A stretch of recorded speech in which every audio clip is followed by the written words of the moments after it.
Award-winning composer Benjamin Jephta released his latest album titled Born Coloured, Not Born Free this month. In this new body of work, he reflects on his experiences as a coloured male in post-Apartheid democratic South Africa and the challenges and difficulties that come with labelling people.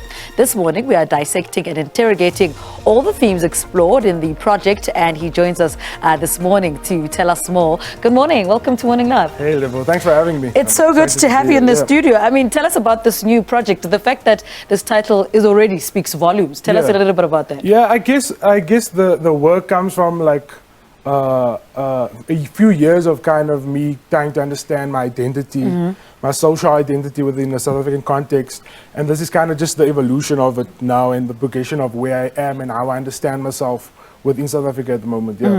And speak to us about trying to translate that into the music, you know, for you to understand it, but for it to translate into the music. I guess first of all, I play music that is improvisatory music, Black American music, jazz, right? The title itself for me has this kind of dichotomy, like where I am colored, and what does that mean to be colored, and who gave me that term? And at the same time, I was born into 1994, and I'm considered born free into a racially free and democratic South Africa. And those two ideas are kind of opposing each other constantly. And just like music that we play in jazz, it's kind of this contradiction within the music, but that's kind of where the synergy in the music happens. And that's kind of, I think, pairing this idea of my identity, my social identity, and this music that we play, I think works well together, if that makes sense. Yeah. What lessons came with working on this particular project? Because you were trying to find your identity as well, but the lessons also were there too.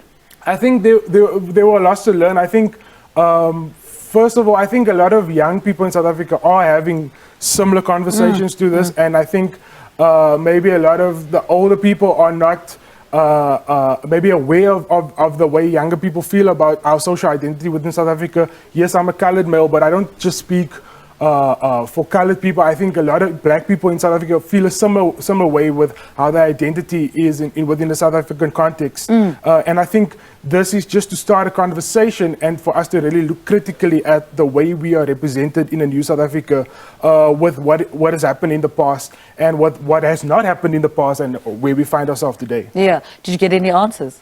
No. I mean, I think at the moment, for me, this is all about just asking the questions. I'm still trying to figure it out. We are still trying to figure out. People are still trying to have this conversation. And this project is just about starting the conversation and not providing the answers yet. Yeah. I believe there's a bit of home in there. Tell us a little bit about that. Me having grown up in South Africa, I have such an eclectic musical taste, like everyone in South Africa, actually. And now playing jazz, I think it kind of naturally finds its way within our music at the end of the day. Yeah. I believe there are tours for this album. Tell us a little bit about those. We're planning a few performances. In the next 2 weeks, we have a performance that is kind of in partnership with the Wits Music Department, where I teach as well.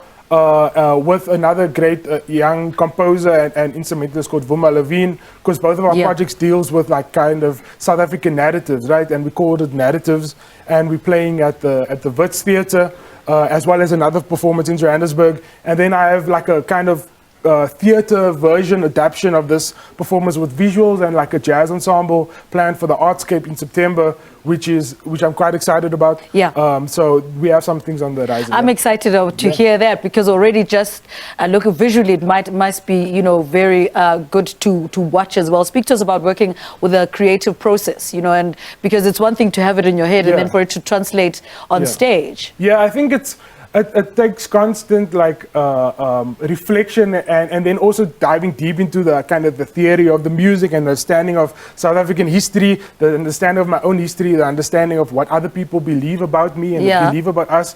And I think it's been a tricky topic to navigate, because not everyone agrees maybe with what you have to say, but I think it's just something to pose and to add to a dialogue and add to the conversation. So let's just speak about it and see what people have to say and how we feel about it. Speak to us about who you worked with on this particular project. So with this particular project, it was actually a combination of my master's thesis project when I was studying at the Berklee College of Music in Boston in the States. So most of the album features American musicians that I was actually studying with and that I worked with in Boston. but I'm looking forward to bringing this project with to South Africa and playing with South African musicians because we just get it, you know, all the sounds are so familiar to all of us, and they have this kind of natural, organic inclination and intuitive way of understanding this music, which I think captures the music beautifully. Yeah.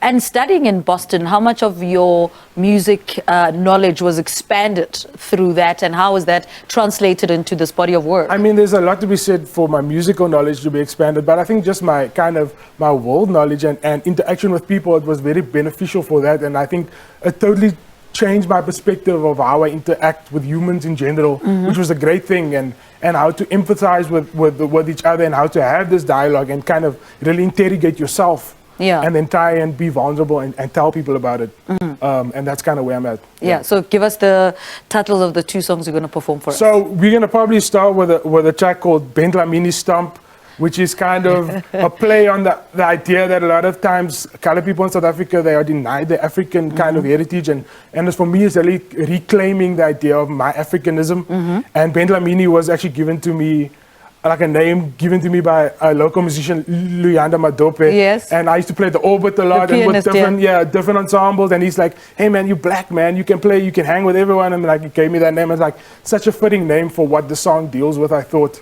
And then we'll probably later play kind of the title track called Born Colored, Not Born Free, Resurgence, which is my hope for, I guess, colored people to kind of redefine themselves within the South African context and understand the history, but know that there is a hopeful future, and understanding how they can recreate and re-engage with their social identity and with people. All right, so who have you brought with us? We have Keenan Orange on guitar. And Simon Banana Fresh from Manhattan School of Music. Right. On saxophone, All right, perfect. All right, so I'm going to give you more time so you can perform, because we want to hear this music. All right, in studio with us is Benjamin Jephta. Just spoke to us about his new album, Born Colored, Not Born Free, which explores colored identity.